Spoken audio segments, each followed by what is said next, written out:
Operation सिंदूर में जीता कौन है, कौन हारा है सर?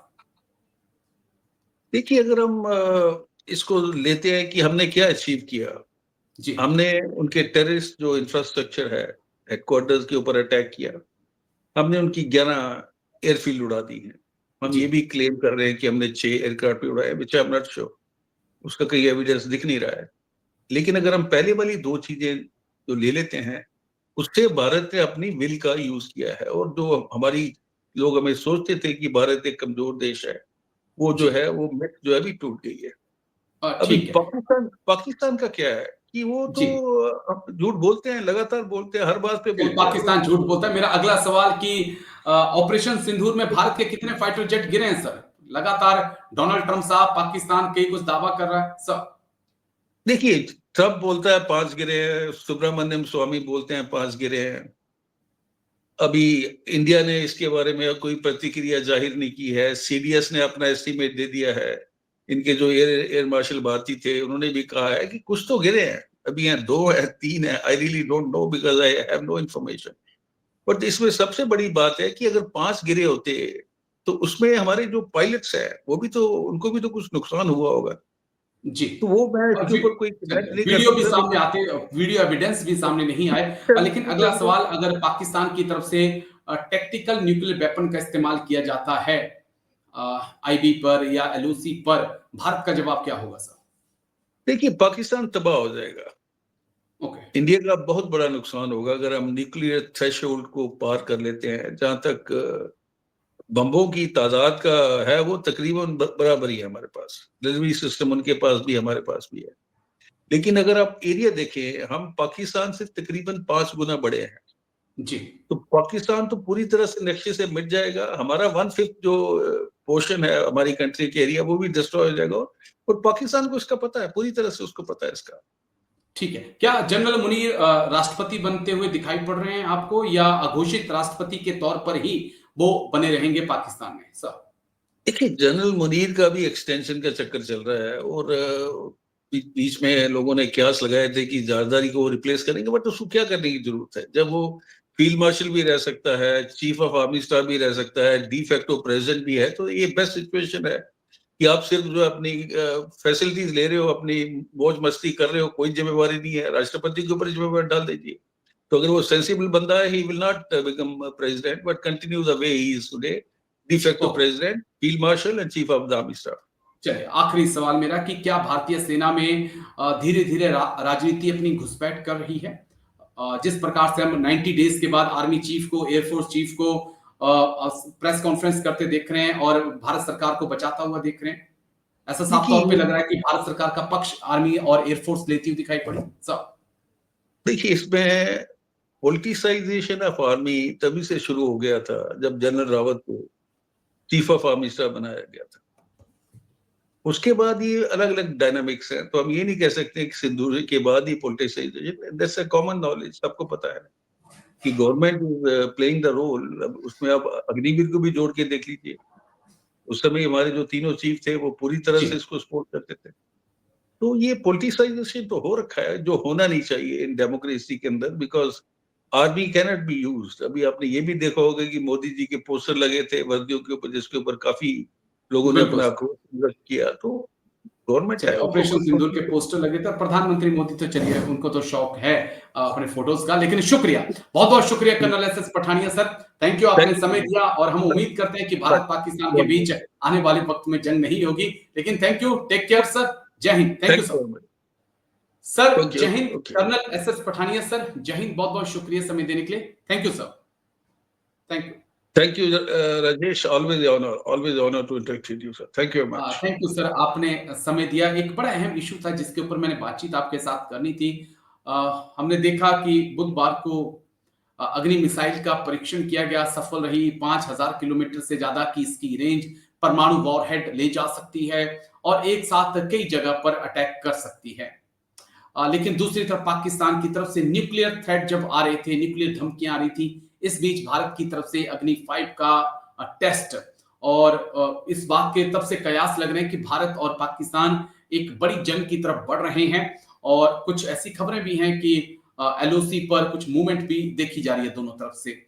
तो किस प्रकार, क्या सर वाकई में भारत और पाकिस्तान एक बड़ी जंग की तरफ बढ़ रहे हैं जहां से डिसाइड हो जाए कि विनर कौन है? क्योंकि दोनों तरफ से दावा किया जा रहा है कि मैं विनर सब। देखिए राजेश जी, इसमें हमें थोड़ा सा बैकग्राउंड में देखना पड़ेगा, क्योंकि अगर हम इतिहास में जाके देखते हैं तो पाकिस्तान ने इंडिया के ऊपर, आप ले लीजिए 47 48 के अंदर जब कबाइलियों के बेस पे उन्होंने अटैक किया था, उसके बाद 65 और उसके बाद 99, जी। और हर हर मामले में उनको मुंह की खानी पड़ी। अभी इस समय क्या हो रहा है कि ट्रंप के आने के बाद जो गेम चल रही है उसे बहुत चीजें बदल रही है, जियो पॉलिटिक्स बदल रही है। उसके बाद आपने देखा होगा ऑपरेशन सिंदूर हुआ, जो तकरीबन 4 दिन से भी थोड़ा कम चला। और अगर हम उसको विजुलाइज करते हैं तो ये बेसिकली जो लड़ाई है पाकिस्तान और इंडिया के बीच में, इनकी जो फोर्स लेवल है उसके ऊपर बहुत फर्क है। अगर आप मान भी ले कि एयर वॉर में उनके साथ हमारी थोड़ी सी सुपेरिटी है, बट मान लीजिए पैरिटी है, क्योंकि जी। चाइना उनको लगातार इक्विप कर रहा है। लेकिन अगर आप बात करते हैं फुल फ्लैश वॉर की बात कर रहा हूँ, उसमें आपकी नेवी भी आ जाएगी, उसमें आपकी आर्मी भी आ जाएगी, आर्म फोर्सेस सारी आ जाएंगी। पाकिस्तान के पास इतनी ना सस्टेनेंस पावर है, ना उनके पास पैसा है, और ना इतना फोर्स लेवल है कि वो भारत के साथ लड़ाई लड़ सके। इस बार भी वो बेसिकली लड़े चाइना की शय के ऊपर। अभी जो आप बातें कर रहे हैं, देखिए ये एक इवोल्यूशन का प्रोसेस है। जी। पाकिस्तान के पास भी मिसाइल्स हैं, हमारे पास भी मिसाइल्स हैं, वो भी अपनी रेंज बढ़ाने की कोशिश कर रहे हैं, हम भी बढ़े, और न्यूक्लियर उनके पास पावर भी है, हमारे पास पावर भी है। अभी सवाल ये उठता है कि क्या अगर कल को लड़ाई होती है तो उसको इनिशिएट कौन करेगा, और क्या वजह है कि वो लड़ाई इनिशिएट होगी। जी। जहां तक पाकिस्तान का प्रेफर्ड ऑप्शन है, वो प्रॉक्सी वॉर में लगा रहेगा, लो कॉस्ट वॉर है। एलओसी के ऊपर आप मान लीजिए सीज फायर वायलेशन होगी, बाकी मिलिटेंट अंदर बेचता रहेगा, इससे ज्यादा वो कर नहीं सकता है।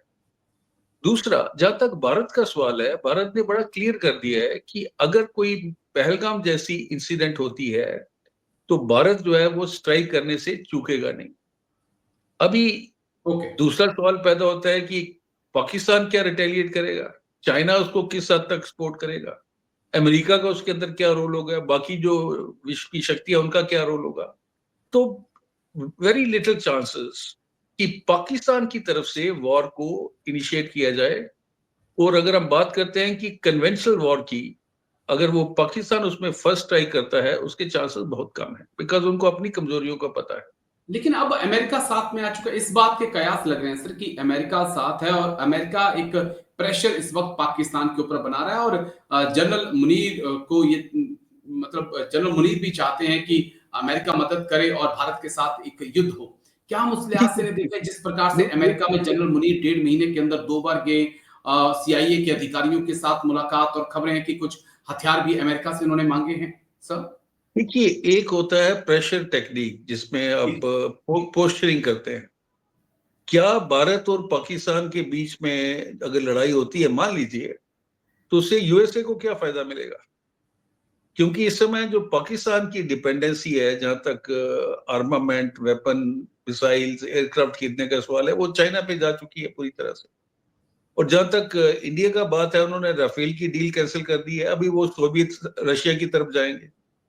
तो अमेरिका जो है और उनके जो प्रेसिडेंट ट्रंप हैं, he is more concern with the economy and trade war. उसको लड़ाई नहीं चाहिए, और अगर वो लड़ाई होती है तो उसका जो मिशन है कि मेरे को नोबेल प्राइज मिले, पीस प्राइज, वो भी कहीं ना कहीं रुक जाएगा, बिकॉज कहीं ना कहीं ये चीज तो लीक हो जाएगी। जहां तक मुनीर की धमकियों का सवाल है, देखिए वो थोथा चना जी। बाजेगा ना। उसने तो ये ओके। थोड़ा बोला था कि मैं इंडिया को डिस्ट्रॉय कर दूंगा, कहता अगर हमारा एग्जिस्टेंस खतरे में आता है तो मैं आधी दुनिया को अपने साथ ले जाऊंगा। वो एक चाइल्डिश है, उसके अंदर मैच्योरिटी नहीं है, वो एक जिहादी माइंडसेट का बंदा है, हाफिज भी है, वो पूरा कुरान उसने याद कर रखी है। तो वो भी नहीं चाहेगा कि अगर एक लड़ाई हो जाती है तो उसका एग्जिस्टेंस भी खतरे में पड़ जाएगा, और पाकिस्तान आर्मी के ऊपर बहुत ज्यादा सवाल उठेंगे। तो जियो पॉलिटिकली अगर हम देखें, जियो इकोनॉमिकली अगर ये दो टर्म देख के हम चलें, तो वेरी वेरी अनलाइकली कि वॉर हो सकता है। लेकिन अगर पाकिस्तान तौबा जी। नहीं करता है टेररिज्म से, तो इसको मैं रूल आउट नहीं कर सकता कि भारत अगर जरूरत पड़ती है तो वो एक और स्ट्राइक पाकिस्तान के ऊपर कर सकता है। जहां ठीक तक है। हम न्यूक्लियर थ्रेशोल्ड की बात करते हैं, भारत का बड़ा क्लियर सिस्टम है कि हमने फर्स्ट स्ट्राइक नहीं करनी है। पाकिस्तान के पास ऐसी कोई स्ट्रेटेजी नहीं है, ना उनके बिल्कुल पास सर। कोई डॉक्ट्रिन है। वो धमकियां देते रहेंगे कि हम न्यूक्लियर यूज करेंगे, लेकिन उसके लिए आपको पता है कि इंडिया ने एक कोल्ड स्टार्ट टैक्टिक्स जो है वो कंसेप्ट लाया हुआ है, जिसके अंदर वो न्यूक्लियर थ्रेशोल्ड से नीचे ही हम पाकिस्तान को पूरी तरह से पस्त कर सकते हैं। और लड़ाई लड़ने के लिए सबसे बड़ी चीज राजेश जी पैसा चाहिए। बिल्कुल बिल्कुल, आप एग्री सर। चाइना के ऊपर किस हद तक डिपेंडेंट रहेंगे? चाइना भी बड़ा समझदार देश है, उसको भी पता है कि कहाँ पैसा देना है, कहाँ नहीं देना। और जब हाँ उसके नेशनल इंटरेस्ट उससे सर्व हो रहे हैं तभी वो काम करेगा, अदरवाइज वो पाकिस्तान, वो अपॉर्चुनिस्ट है, वो पाकिस्तान को छोड़ देगा। अमेरिका इस समय ठीक है। अपने पाले में और लाना ये चाहता है क्योंकि ये पाकिस्तान को। विदेश मंत्री एस जयशंकर, माफ करिए, वांगी, विदेश मंत्री वांगी भारत आए, 2 से 3 दिन का उनका दौरा रहा, कई अहम मुद्दों पर बातचीत हुई और उसके बाद वो काबुल गए, वहां पर भी पाकिस्तान के नेताओं के साथ भी उनकी बातचीत हुई। चाइना के क्या रोल को हम इन फ्यूचर देखें, क्योंकि एक बात साफ हो दिख रही है कि पाकिस्तान एक बार फिर से अमेरिका के नजदीक जा रहा है, भारत और चीन के संबंध ठीक हो रहे हैं, चाइना यहाँ पर क्या रोल प्ले करने वाला है इन फ्यूचर सर? देखिए, चाइना जो है वो एक बहुत ही सेंसिबल नेशन है। उन्होंने अपनी जो डॉक्ट्रिन या स्ट्रेटेजी या नेशनल स्ट्रेटेजी की बात करें, जी उन्होंने पहले आपको इकोनॉमिकली साउंड किया, पूरी दुनिया को अपने ऊपर डिपेंडेंट किया। अभी वो अपने आप को असर्ट करना शुरू किए हैं जियोपॉलिटिकली। वो ये चाहते हैं कि जो अमेरिका का दबदबा है उसको चाइना रिप्लेस करे, और वो शुरुआत हो चुकी है। अभी आपने देखा है कि अगर हमें अमेरिका से निकल के चाइना के पास जाना पड़ रहा है तो जी वो एक इंडिकेटर है कि चाइना को आप अंडर एस्टिमेट नहीं कर सकते। और खासकर ये जो दो ऑर्गेनाइजेशन उन्होंने बनाए हैं, ब्रिक्स और एससीओ, ये कहीं ना कहीं उनकी जो ट्रेड की पॉलिसी है, बेल्ट इनिशिएटिव रोड, उसके अंदर ये बहुत बड़ा काम करेंगे आने वाले समय। और ठीक है दूसरी सर। बात यह है कि दुनिया की जो बाकी कंट्रीज हैं वो भी अभी अमेरिका से कोई भी खुश नहीं है। आप इंटरनली ले लीजिए, एक्सटर्नली ले लीजिए, वहां बहुत डिमॉन्स्ट्रेशन उसके खिलाफ हो रहे हैं। तो अमेरिका का जब ये जो अपनी वो दादागिरी दिखाने की कोशिश कर रहा है, और जैसे अभी ब्राजील ने कहा था we care a two would for you, China ने भी उनको नो अनसर्टेन टाइम में बंदी की, जो आपसे करता है कर लीजिए, जी रशिया वैसे ही उनका बात नहीं मान रहा है। तो अभी आप देखेंगे जिस दिन अमेरिका की इकोनॉमी के अंदर डेंट पड़ना शुरू होगा और उनकी डॉलर की इवैल्यूएशन डिवैल्यूएशन शुरू हो जाएगी, तो चाइना का दबदबा उतना ही बढ़ेगा, और ज्यादा से ज्यादा जो कंट्री हैं they would prefer to be in the bloc which is led by the China. Okay, ठीक है सर। चलिए, उम्मीद है कि जंग ना हो, लेकिन तमाम इस तरह की चर्चाएं बहुत तेजी से फैल रही हैं कि भारत और पाकिस्तान एक बड़े संघर्ष की तरफ बढ़ रहे हैं। क्यों, छोटे छोटे सवाल और छोटे छोटे जवाब मैं आपसे लूंगा सर। अगले 5 मेरे अहम सवाल हैं। अ, ऑपरेशन सिंदूर में जीता कौन है, कौन हारा है सर? देखिए, अगर हम इसको लेते हैं कि हमने क्या अचीव किया, जी हमने उनके टेररिस्ट जो इंफ्रास्ट्रक्चर है, हेडक्वार्टर्स के ऊपर अटैक किया, हमने उनकी 11 एयरफील्ड उड़ा दी हैं। हम जी ये भी क्लेम कर रहे हैं कि हमने 6 एयरक्राफ्ट भी उड़ाए, विच आई एम नॉट श्योर, उसका कोई एविडेंस दिख नहीं रहा है। लेकिन अगर हम पहले वाली दो चीजें जो ले लेते हैं, उससे भारत ने अपनी विल का यूज किया है। और जो हमारी लोग हमें सोचते थे कि भारत एक कमजोर देश है, वो जी। जो है वो मिथ जो है भी टूट गई है।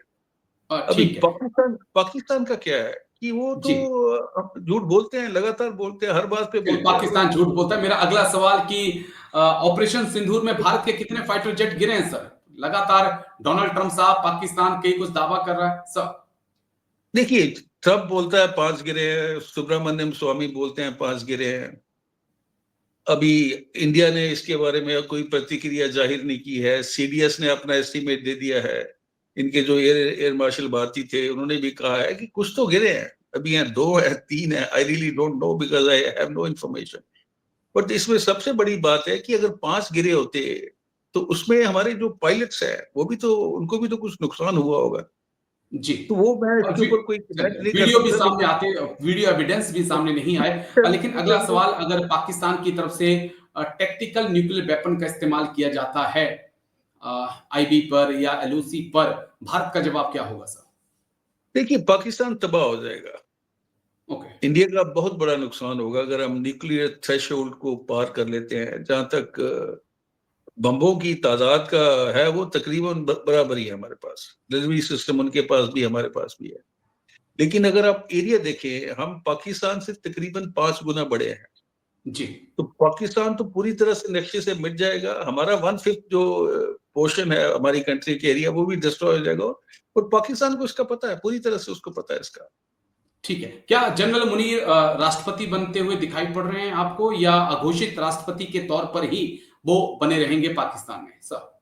देखिए, जनरल मुनीर का भी एक्सटेंशन का चक्कर चल रहा है, और बीच में लोगों ने कयास लगाए थे कि ज़रदारी को रिप्लेस करेंगे, बट उसको क्या करने की जरूरत है जब वो फील्ड मार्शल भी रह सकता है, चीफ ऑफ आर्मी स्टाफ भी रह सकता है, डी फैक्टो प्रेसिडेंट भी है। तो ये बेस्ट सिचुएशन है कि आप सिर्फ जो अपनी फैसिलिटीज ले रहे हो, अपनी मौज मस्ती कर रहे हो, कोई जिम्मेवारी नहीं है, राष्ट्रपति के ऊपर जिम्मेवारी डाल दीजिए। तो अगर वो सेंसिबल बंदा है, he will not become president but continue the way he is today, de facto okay. president, field marshal and chief of the army staff. चलिए, आखिरी सवाल मेरा कि क्या भारतीय सेना में धीरे धीरे राजनीति अपनी घुसपैठ कर रही है? जिस प्रकार से हम 90 डेज के बाद आर्मी चीफ को, एयरफोर्स चीफ को प्रेस कॉन्फ्रेंस करते देख रहे हैं और भारत सरकार को बचाता हुआ देख रहे हैं, ऐसा साफ तौर पे देखिए लग रहा है कि भारत सरकार का पक्ष आर्मी और एयरफोर्स लेती हुई दिखाई पड़ी सब। देखिए, इसमें पॉलिटिसाइजेशन ऑफ आर्मी तभी से शुरू हो गया था जब जनरल रावत को चीफ ऑफ आर्मी स्टाफ बनाया गया था। उसके बाद ये अलग अलग डायनामिक्स हैं, तो हम ये नहीं कह सकते कि सिंधु के बाद ही politicisation, that's a common knowledge, सबको पता है कि government is playing the role. उसमें आप अग्निवीर को भी जोड़ के देख लीजिए, उस समय हमारे जो तीनों चीफ थे वो पूरी तरह से इसको सपोर्ट करते थे। तो ये पॉलिटिसाइजेशन तो हो रखा है, जो होना नहीं चाहिए इन डेमोक्रेसी के अंदर, because army cannot be used. अभी आपने ये भी देखा होगा कि मोदी जी के पोस्टर लगे थे वर्दियों के ऊपर, जिसके ऊपर काफी लोगों ने बिल्कुल अपना सर। आक्रोश व्यक्त किया। तो गवर्नमेंट चलिए, है, उनको ऑपरेशन सिंदूर के पोस्टर लगे थे, प्रधानमंत्री मोदी तो चलिए उनको तो शौक है अपने फोटोज का, लेकिन शुक्रिया, बहुत बहुत शुक्रिया colonel S S Pathania sir, thank you, आपने समय दिया। और हम उम्मीद करते हैं कि भारत पाकिस्तान के बीच आने वाले वक्त में जंग नहीं होगी, लेकिन thank you, take care sir, जय हिंद, थैंक यू सर।